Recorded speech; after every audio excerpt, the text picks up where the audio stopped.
একসময় পর্দার বাইরে প্রেমের সম্পর্কের কারণে আলোচনায় থাকা দেব ও শুভশ্রী গঙ্গোপাধ্যায় এবার ফিরছেন নতুন সিনেমায়। দীর্ঘ সময় পর আবারও জুটি বেঁধেছেন তারা। দুর্গাপূজায় মুক্তি পেতে যাওয়া দেশু ৭ ঘিরে এরই মধ্যে দর্শকদের আগ্রহ তৈরি হয়েছে।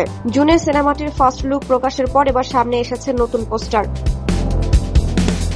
শনিবার সকালে প্রকাশিত পোস্টারে লাদাখের রুক্ষ প্রাকৃতিক পরিবেশে রোমান্টিক মুহূর্তে দেখা গেছে দেব ও শুভশ্রীকে। পোস্টারে দেখা যায় বাইক আরোহী দেবের কোলে বসে আছেন শুভশ্রী, তাকে বুকে আগলে রেখেছেন দেব। পোস্টারের সঙ্গে দেয়া ক্যাপশনেও রয়েছে প্রেমের আবহ। সেখানে লেখা হয়েছে, যতই আসুক বাধা, তোমায় আমায় করা যাবে না আলাদা।